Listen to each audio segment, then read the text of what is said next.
Di tengah hiruk-pikuk kehidupan modern, kita seringkali merasa tak berguna saat tak mampu memberi secara materi. Kita beranggapan bahwa hanya uang, kekuasaan, dan kekuatan fisiklah yang bisa membuat perbedaan. Padahal, ada bentuk bantuan yang tak kalah bernilai, yang tak membutuhkan isi dompet, tapi isi hati, doa dan kata-kata yang menenangkan. 1. Makna bantuan yang sesungguhnya. Bantuan bukan hanya tentang memberi uang atau barang. Kadang, seseorang yang sedang kesulitan justru lebih membutuhkan pelukan, dukungan moral, atau bahkan sekadar ditemani dalam diam. Bantuan sejati adalah hadirnya kita di saat orang lain merasa sendiri. Coba bayangkan, ketika seorang sahabat kehilangan orang yang dicintainya, apakah uang bisa menggantikan rasa kehilangan itu? Tentu tidak. Yang mereka butuhkan adalah pelukan hangat, dan kehadiran yang memberi kekuatan. Doa yang tulus adalah bantuan paling dalam. Doa adalah bahasa hati yang sampai ke langit. Saat kita tak bisa menjangkau dengan tangan, kita bisa menjangkau lewat langit. Mendoakan seseorang secara tulus adalah bentuk cinta paling murni, karena kita berharap yang terbaik untuk orang lain, bahkan tanpa mereka tahu. Tak butuh banyak kata, hanya hati yang hadir dan harapan yang tulus. Kadang, ucapan, semoga semuanya dipermudah, saja sudah mampu memberi harapan baru bagi seseorang yang hampir putus asa. 3 kata yang menenangkan adalah obat jiwa. Ada luka yang tak terlihat. Ada tangis yang hanya bisa dirasakan oleh yang bersangkutan. Dalam kondisi seperti ini, kata-kata yang lembut, empati, dan menenangkan bisa menjadi penyelamat. Kata-kata semacam, "Aku di sini jika kamu butuh seseorang. Kamu tidak sendiri. Tak apa, kamu sudah hebat sejauh ini." Mungkin bagi kita itu hanya kalimat pendek. Tapi bagi yang mendengarnya di tengah badai kehidupan, kalimat itu bisa menjadi jangkar agar ia tetap bertahan.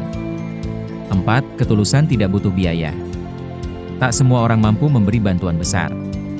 Tapi semua orang mampu memberi ketulusan. Sebuah senyum yang ikhlas, tatapan yang hangat, atau sapaan kecil pun bisa menjadi titik awal seseorang bangkit dari keterpurukan. Bayangkan orang yang tidak punya apa-apa, tapi mampu membuat banyak orang merasa berharga hanya karena ia punya waktu untuk mendengarkan dan memberi semangat. Itulah nilai yang tidak bisa dibeli dengan uang. 5. Kita tidak tahu seberapa dalam luka seseorang. Kadang seseorang tampak biasa saja, tapi hatinya sedang hancur. Ia tersenyum, padahal sedang menahan tangis. Maka jangan remehkan kekuatan ucapan yang baik. Jangan anggap sepele saat kita berkata.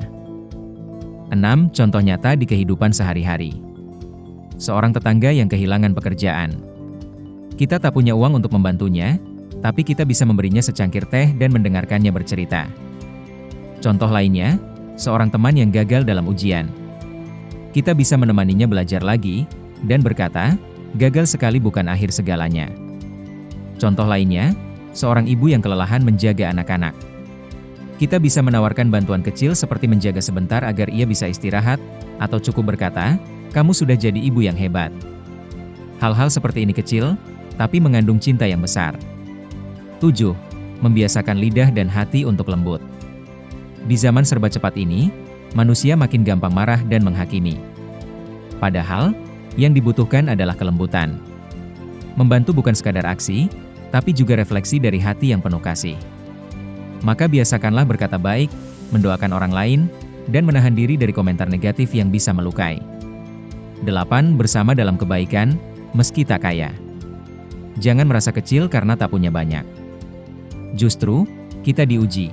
Apakah masih bisa peduli saat tak memiliki apa-apa? Dan percayalah, bantuan yang datang dari hati lebih lama tinggal di hati yang menerima. Dalam video ini, kita bisa memetik kesimpulannya yaitu, tak perlu menjadi orang kaya untuk bisa membantu. Kadang yang paling dibutuhkan adalah orang yang benar-benar peduli.